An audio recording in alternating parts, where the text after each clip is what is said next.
ડુંગરે ડુંગરે ગાધુડાના ડાયરા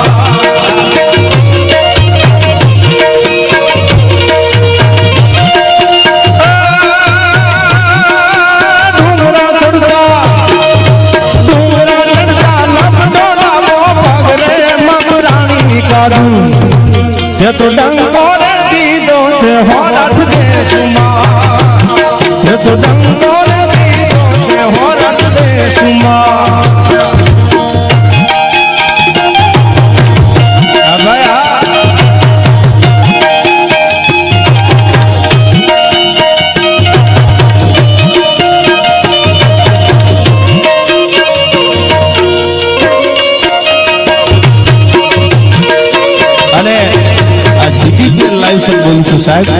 જોગીદાસ કુમારની વાત એક નહીં પણ ગરાસિયા રાજપૂતની કાઠીને ઘણો ટેકો દીધો છે ભાઈઓ એના હજારો દાખલા છે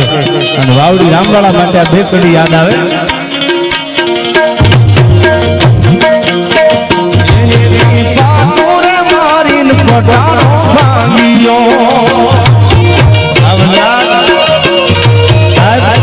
અમરાપુરના ગોલણવાળાને રામવાળાને જેલમાં ભાઈ બંધુ છે એટલે ગામ ભાંગ્યું ગોલણવાળાએ કીધું કે રામભાઈ પટારો નથી ભાંગતો અરે તારી ભૂલી થાય તારી ભૂલી ગોલણભાઈ તું વાવડી રામ છો એમ કરીને ડાબા પગે મારું ઠેબું ભાઈ હા શું કહે છે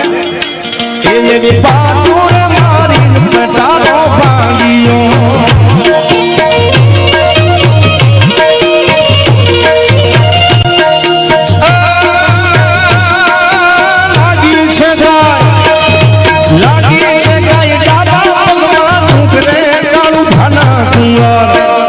તોળે આવડા રે બારવટા નોતા કેલવા તોળે આવડા રે બારવટા નોતા કેલવા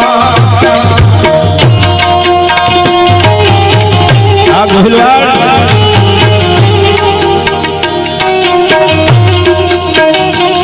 સાહેબ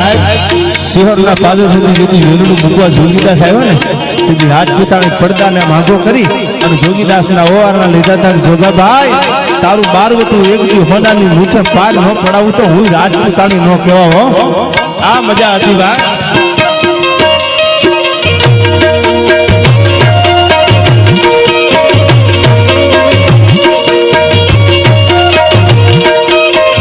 અને બીજી વાત મને યાદ આવે છે સાહેબ જામનગર જામ સાહેબ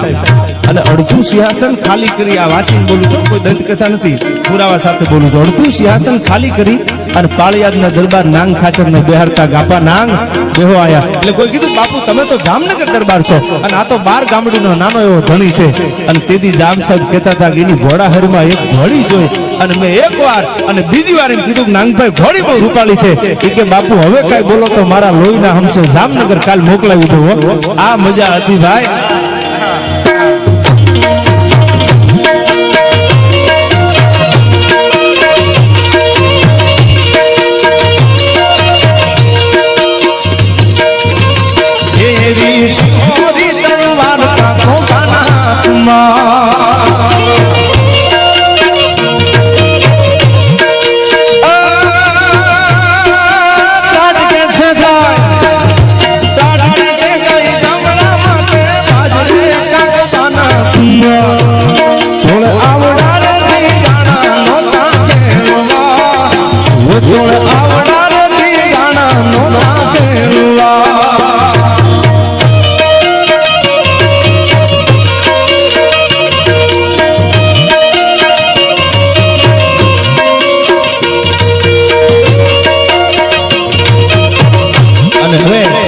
મોખડાજી ગોહિલનું માથું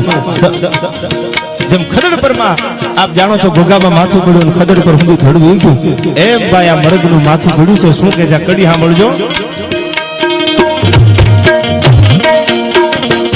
એવું માથું પડ્યું આ રાગ બદલાવું ડાળ બદલાવું મને રાહડાની ખબર છે કયો ડાળ કઈ રીતે ગાય પણ આપણે જે હમણાં અમીરસિંહજી ગોહિલનો જે મેં ડાળ ગાયો ને મને મજા આવે